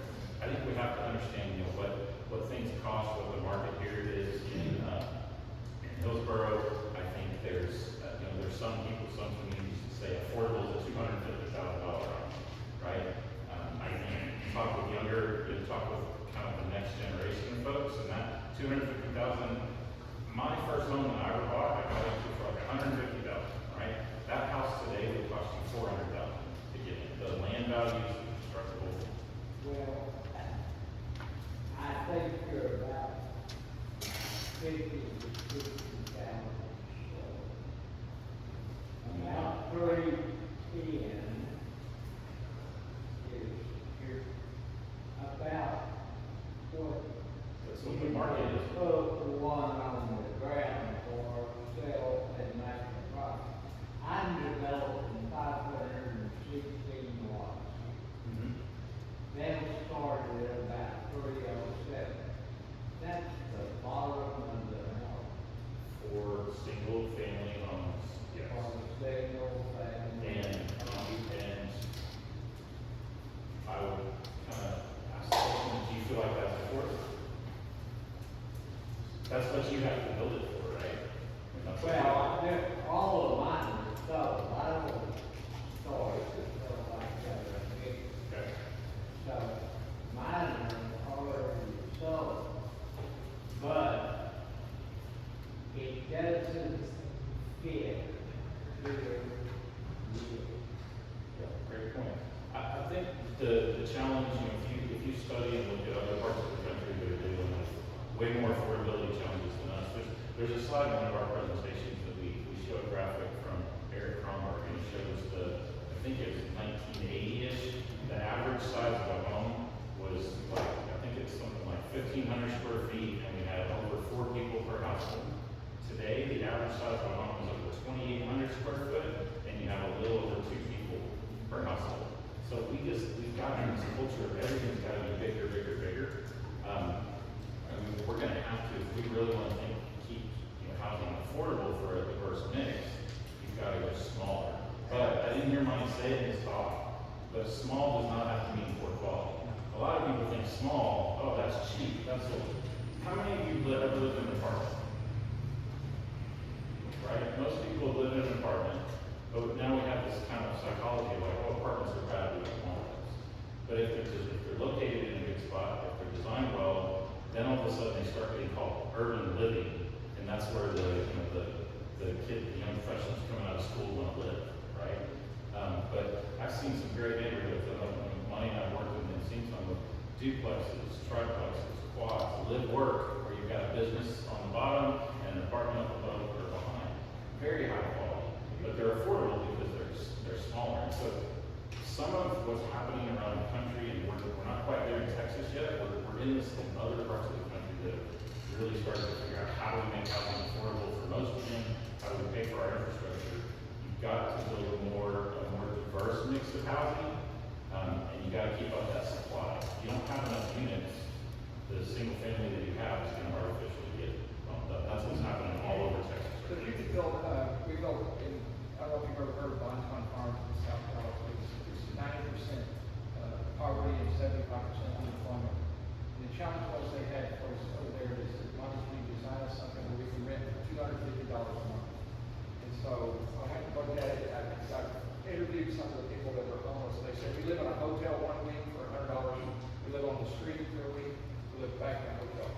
So we built a 2-bedroom house, we built it. Okay, and we added 2 little units on the back, 2 ADUs, like accessory dwelling units, they're just like hotel rooms on the back, all under one roof, here. And a guy who used to be homeless, who was 5 years sober, got him a loan for the whole thing, 2 bedrooms, he had the 2 rooms in there. And his payments, this was in 2017 when the first one came out, his payments, he had like a 2% loan back then, so he got it less after the day. But his payments were like less than $1,000 a month, and then he's renting the 2 units for $250 each. So he was paying $427 a month. So you have to carve things up a little different. My point is, the key to affordability is 2 things for me. I think of. One is ownership. It's not a corporation owning and leasing to you. It's you own it. It's spending a little more. So you got these units you can lease out, or you got an elderly parent, or a young college student come back home and live with you. It's got to be done a little. You got to think of it different. You can't just Habitat at home. Right now, Habitat has quit thinking about the single family house on the lot. It doesn't work. So what we're doing 2 projects with them, partnering with them, and they have a new middle class loan. If you don't have a Habitat here, you should look at it because it's 80% of median income. Instead of 60%. So it's a middle class product, and they're looking at townhomes and condos. So when they might put somebody in a building downtown, you might have a whole family, single mom or dad with 2 kids downtown in a condo. And so if they own it, you're not paying the market rent to some developer. So see, the developers, the town maker can build and sell stuff. You can take a building down here and condo it, you own it. It's another way of making the numbers, work. We can talk about all those. I was going to offer something from Kevin too. If anybody has a project right now, a building right now, or a lot or something in between this time and you need something, I'll offer to a couple, 3 of you or something free. Take your floor plan, take what you got, and we'll run through one of these floor plans. We can do it over Zoom. You take your plan, we can do it like quick. So what we want to do is we want to run the numbers, we want to sketch stuff up really quick, run the numbers, see if it works before we spend any money. If you have a floor plan, that's really a bonus, because then we can figure out how we're going to use the space. And so I can do that. If anybody's got something you want to just let's test it out. Let's make a test run. What are you talking about testing with the floor plan? Just how we would make it work. How do we make the finances work? How do you rent it? Who do you rent it to? How to make the financing work for like, To split it up. Whatever you want to build, or whatever it is, it doesn't matter. If it's a gas station or where you go, doesn't matter what it is. I didn't hear the first part of it. Yeah, it could be anything. All we need is the floor plan, and if you had a site plan, that would work too. A survey, a floor plan, and a site plan, we can take a look at it and say, what's your idea? What's your vision? Let's test your vision. Let's see if it works. Let's see if it works. I always tell people, don't get too connected to your vision. Don't let your ego connect you to something that's got to fail. Be flexible to what might work, and be open to it don't matter what I think, or what Kevin thinks. What matters is what the market. That's true. Earlier on, you said something about the Industrial Revolution. I think Hillsborough right now is in kind of that time, industry time. Like right now, we don't cater to like a lot of white collar jobs. A lot of this city's blue collar, right? So whenever she was talking about like how do you draw people essentially, to her market, to whatever market they want, right? It's all blue collar, like these little bars that are opening downtown. Some of them are doing really well, on the weekends they do really well. The event they have on Saturdays does really well. But it's all like low cost stuff, it's nothing, he said $300,000 for a house here in Hillsborough, 500 houses. Yeah, it's gonna be ridiculous. It's gonna be really hard to fill all them houses up. Now he might have all those lots sold, which is awesome, but as far as getting people to come in, Hillsborough's really small. It's always been small. It's always, hopefully not always going to be small, but it's going to take a really long time for Hillsborough to expand. Well, it can go, you're right, and you gotta start somewhere, though. You gotta start. I'm okay with it, I'm all for it, I'm all for And it. I do want to connect what you just said, is the housing strategy. One of the components of the comprehensive plan is going to be on housing in neighborhoods, right? And there is, to your point, there's a current market in Hillsborough where people are paying what they can afford. And you've got teachers, you've got, widows, right? You have this whole group that needs something more affordable, but they want quality. But so, looking at how we diversify that housing supply, different shapes and sizes of housing in different kinds of neighborhoods or different price points, all the way up to, I think Buddy's point is very valid. The market's not there yet, but when you start to build a great place, there's gonna be a demand for some of higher quality, single family neighborhood housing, close to the core of the Hillsborough. Yeah, it's getting there, don't get me wrong, it's getting there, just everybody's coming from the cities all the way down to the small community, small town. We don't have a district park center. The district parks didn't start off like it did. I mean, I was down there with all those places for building a cabin shop. One other, just a question for this group, but Go ahead. So what I've noticed in Hillsborough doesn't really support Hillsborough in the sense of the small mom and pop shops of like staying local. Us Hillsboroughians want to go out to Waco or Fort Worth or Dallas. How do we keep our community together? If that makes sense. Supporting each other. Like I really genuinely don't think Hillsborough supports Hillsborough small businesses in the sense of. Well, you gotta build. And so how do we build that relationship in the sense of keeping Hillsborough? You gotta, first of all, you gotta examine what you got and figure out what it is that Hillsborough will support. You gotta figure out what it is, what price range, what size, how much, what color it is, You gotta figure out, you gotta ask yourself that. And that's why you come together in these meetings, go, what is it that you would buy right now? What could we get done that you would buy right now and you would buy in Hillsborough? What is But I it? guess the question is, like, for things, so, for example, in Hillsborough, there's a lot of things, especially on like the kids side. So Joe and I opened up George Kids Entertainment Center, has Bounce House, and various things that are going to specific. Because that was there. So despite the very clear need being there, I mean, the traffic is extremely dull and doesn't support that. So that was a question that she and I were asking her, what are the tactics besides putting a business in place that actually converts that person from knowing about it to actually going to make them stop going to like Kurt, family Kurt, like it's a kids that we in Hillsborough, we don't have nothing for kids, we don't have nothing for kids.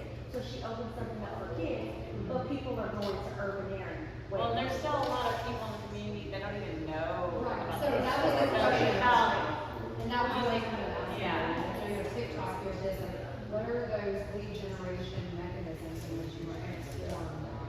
just, and we've got 4 minutes left, so this is a good place, I think, to close, and if there's more follow-up conversations, remind me. That's what I said earlier, like, there needs to be kind of a culture of that we need to support each other, and the city needs to start, whether it's economic development or chamber needs to start to partner. But the question I was gonna ask is, how many people actually know that your business is even open? And then if they know it, and they still choose to go somewhere else, ask them that question. It's like the 5 whys, right? Why are they going somewhere else? Well, because they like this and that or that, or okay, well, why do they like that better than you? So, but there needs to be, to kind of cultivate from within, there's gotta be that partnership of folks like you that are starting businesses and the city to promote and encourage everybody to go local first. And I think if you'll start to step into these different needs, and if it's marketing or awareness for your thing, or if it's just kind of conscious, maybe you go to the schools and start to work there. It has to be teamwork makes the dream work kind of thing, but it's a completely different approach to community building and economic development than what most cities are doing. Most cities are going to try to find urban air and bring them to Hillsborough, right? Instead of supporting your business. And that's what I hear so many people asking for today is like, they don't want the Chili's or the neighboring thing. They want a place that they can support and hang out with the people that they know, their friends and their families, and bring their dog. And, you know, just have it may not have to be the A+ burger, but if it's an A- burger and a cold beer and they bring their dog, heck yeah, sign me up. Before you write that, I know exactly what you're talking about, and it's everywhere it's the same. It's not just Hillsborough. Unfortunately, you may be a little bit ahead of the curve, a little bit. When I did the Belmont Hotel, I was like 5 years ahead of it, and never went bankrupt. Okay, it turned out to be good, but you may just be a little ahead of the curve. The other thing is, I have to examine it a little bit better, and I'd love to do that with you, but figure out what else is there that we may need next week, or what else could we do with what you got? Because if you've got investment here, I would say somebody like Curtis got investment here, that's something we want to focus on. We want to look at it. She's already invested. Let's see what else can we do. We can come together and look at that. And you could just be ahead of the game. That's all. There's Maybe cities. team up with other businesses, like out of Dallas, you had Pump It Up. They team up with a local pizza joint, and the pizza joint sells that. We'll have to hire you for the business.